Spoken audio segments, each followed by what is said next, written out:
Pertama-tama marilah kita panjatkan puji syukur kita kehadirat Allah Subhanahu wa taala yang telah memberi kita kesehatan rohani dan jasmani sehingga kita bisa bertemu pada pertemuan kelompok P2K2 di hari ini, Bu ya. Yang kedua, salawat dan salam serta salam kita haturkan kepada junjungan kita Nabi Muhammad SAW yang mana beliaulah telah membawa kita dari zaman jahiliyah ke zaman yang penuh teknologi ini. Terima kasih Bu atas waktunya untuk hadir di pertemuan P2K2. Apa ibu-ibu masih ingat enggak? P2K2 pertemuan ya Bu Yanti, peningkatan kemampuan keluarga. Kita permainan dulu Bu ya, biar semangat. Kayaknya nggak semangat nih ya. Kita permainan tepuk P2K2 Pak Ibu ya. Tepuk P2K2 pertemuan peningkatan kemampuan keluarga. Nah, terima kasih Bu ya. Ya. Di sini kita akan belajar masalah modul tentang pengelolaan keuangan dan perencanaan usaha. Di dalam modul ini Bu ya terdapat 3 sesi Bu ya. 3 sesi yang harus kita pelajari bersama-sama di sini. Sesi pertama adalah mengelola keuangan keluarga. Yang kedua, cermat meminjam dan menabung. Yang ketiga, memulai usaha. Di sini kita bahas sesi pertama dulu ya Bu ya. Ya, mengelola keuangan keluarga. Pasti kita di dalam keluarga ada masalah tentang keuangan Bu ya. Ya. Pada umumnya pasti ada permasalahan di dalam keluarga tentang keuangan kita. Permasalahannya gimana Bu ya? Ada yang bisa bantu? Ya, permasalahan di keluarga umumnya gini Bu ya. Pengeluaran lebih besar daripada penghasilan, sehingga kita tidak bisa menyeimbangkan antara pengeluaran dan penghasilan atau pendapatan atau pemasukan. Itu Bu ya, pasti itu Bu ya. Ya. Semakin lebih besar dari pendapatan, umumnya ibu-ibu akan semakin banyak belanja gitu ya. Jadi tidak terkendali gitu. Nah, pengeluarannya lebih besar gitu. Padahal untuk anggaran 1 bulan sehingga tidak cukup terpenuhi. Ya, tepat sekali Ibu datang di sini kita belajar bersama-sama untuk mendisiplinkan keuangan dengan cara pengelolaan keuangan dan perencanaan usaha ya. Tapi di sini kita lebih fokus pengelolaan keuangan keluarga Bu ya. Nah, di mana pengelolaan keluarga itu adalah masuk di pengelolaan keuangan keluarga ini adalah keterampilan dasar Bu yang harus kita miliki sehingga kita bisa mendisiplinkan keuangan kita, memprioritaskan keuangan kita yang harus kita kelola. Pengeluaran apa yang lebih diutamakan, diprioritaskan ya. Pengeluaran itu ada kebutuhan dan keinginan ya. Ya, di sini kita lihat fokus ini Bu ya. Apa ini Bu? Namanya poster atau flowchart ya Bu ya. Ya, jadi kalau lihat ini kita enak itu belajar Bu ya. Ya. Di sini ada yang siapa yang bisa bantu saya membaca ini? Gimana Bu Yanti? Stop ya. Ya, benar Bu Leha. Terima kasih. Stop kali lubang tutup lubang. Dengan ini kita bisa pengelolaan uang yang tepat biar tidak stop tutup lubang kali lubang ya. Yang pertama yang harus kita lakukan dalam pengelolaan keuangan dalam keluarga yang tepat Bu ya. Yang pertama, rencanakan dan kendalikan penggunaan uang bersama keluarga. Ya, ada yang bisa bantu maksudnya gimana Bu ya? Kita belajar bersama-sama Bu. Siapa tahu ada pengalaman, sharing aja Bu, diskusi santai aja Bu. Ya.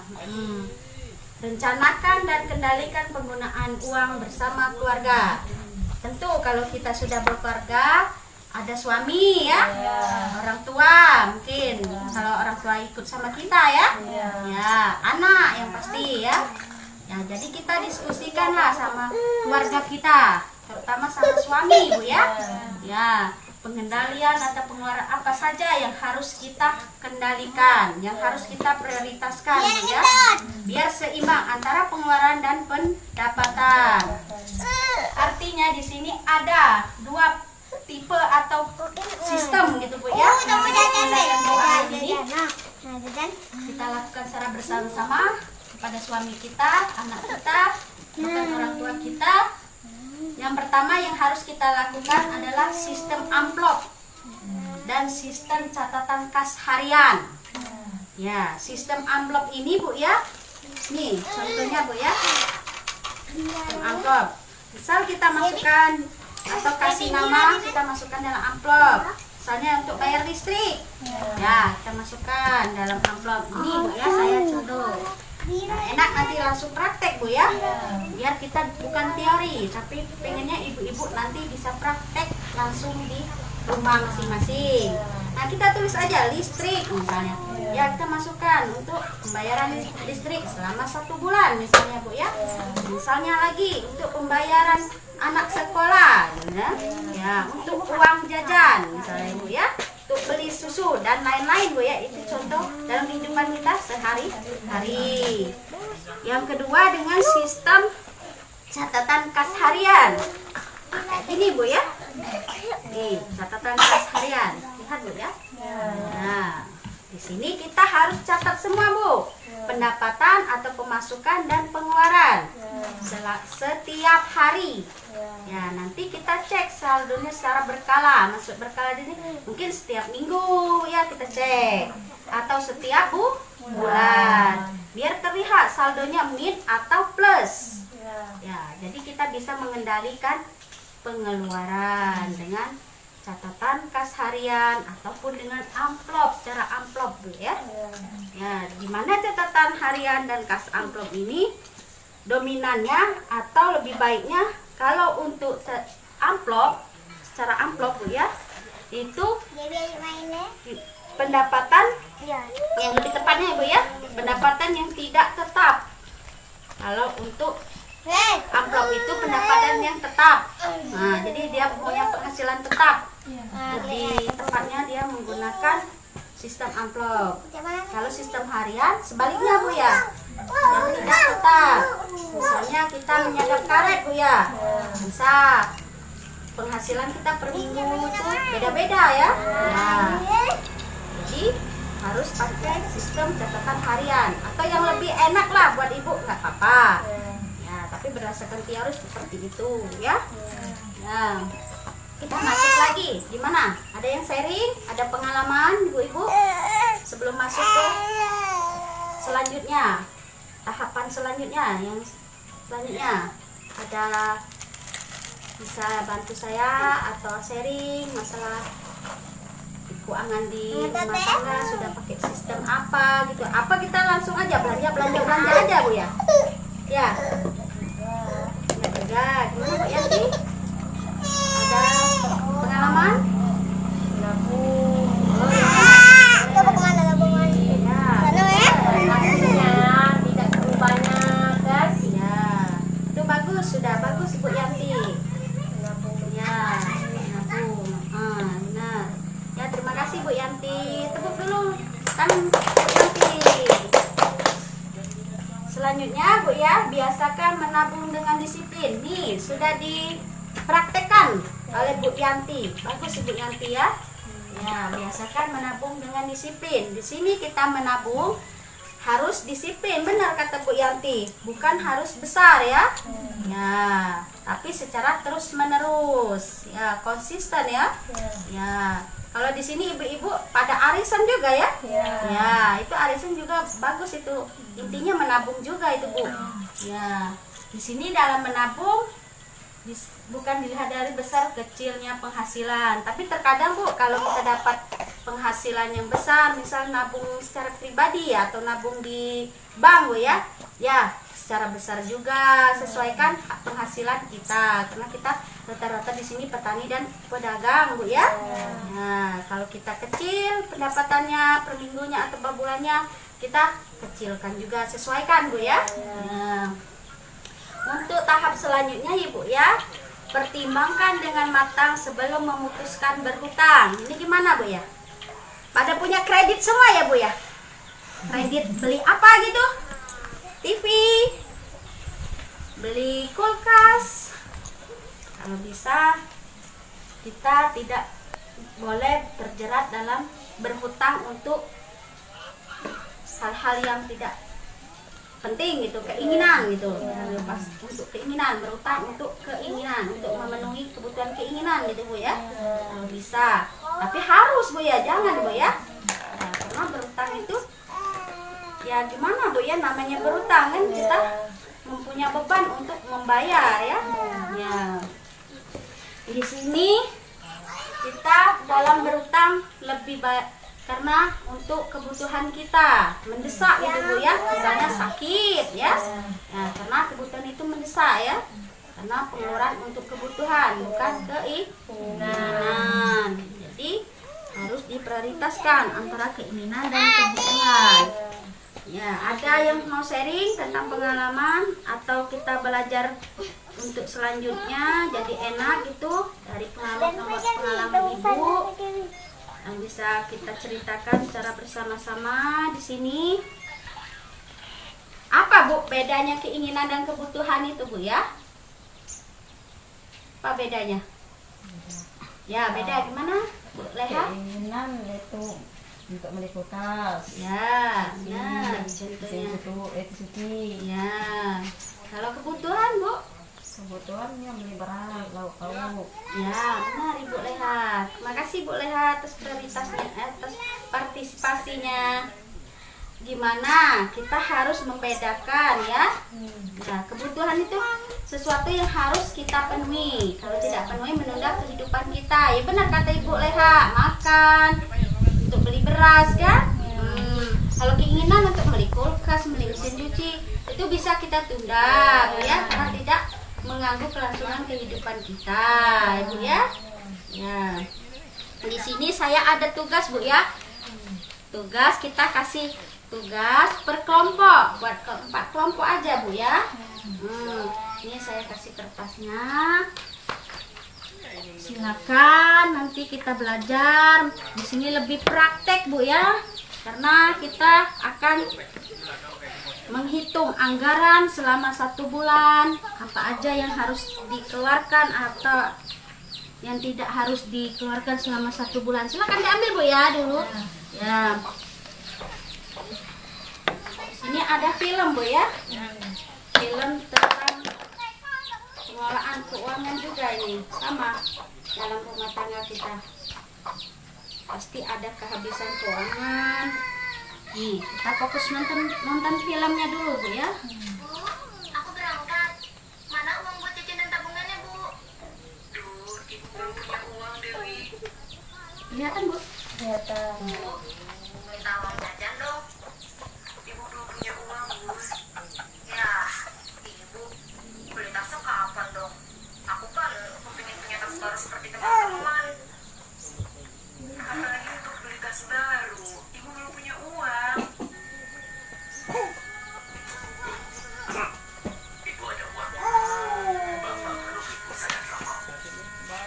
Aduh Pak, Ibu benar-benar tidak punya uang. Aduh, bagaimana ini? Kebutuhan anak-anak harus dipenuhi. Belum lagi untuk belanja sehari-hari. Bayar listrik, pulsa telepon, sabun, rokok, bayar utang ke warung, arisan. Pusing.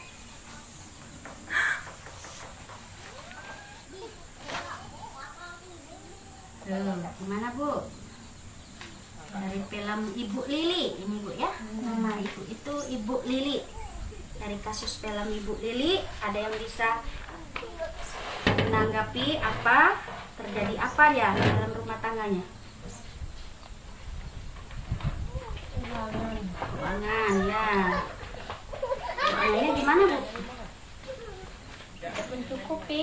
Ya, tidak mencukupi selama 1 bulan atau ya, artinya masih ada kekurangan.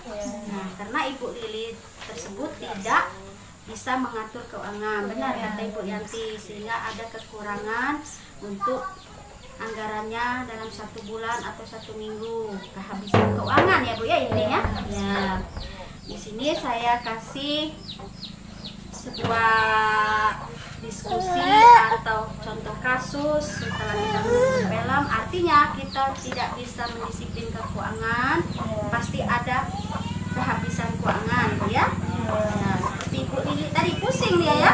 Ya, adik ada anak minta uang jajan, Pak Rusli minta apa?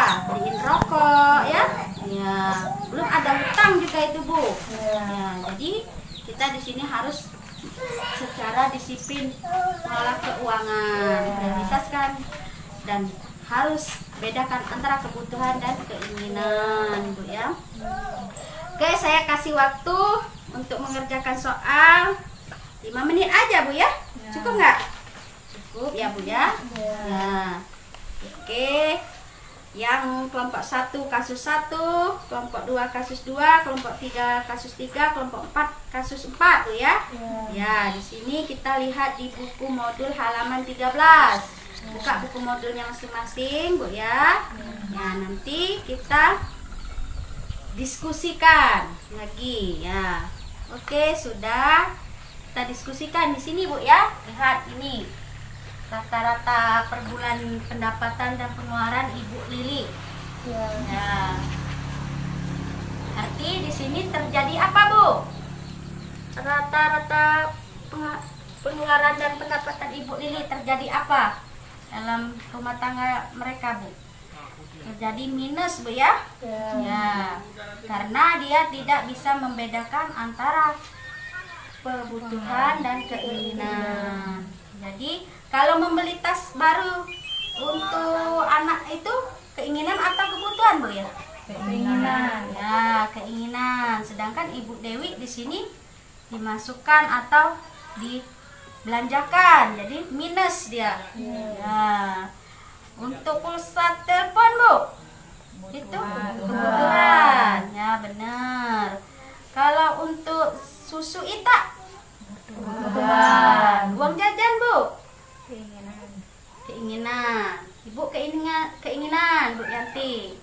Ibu Leha, Ibu Siska gimana? Kebutuhan Bu Yanti ya. Benar semua jawabannya, tergantung kondisi dan situasi ya. Tergantung dari kondisinya ya Bu ya, situasinya.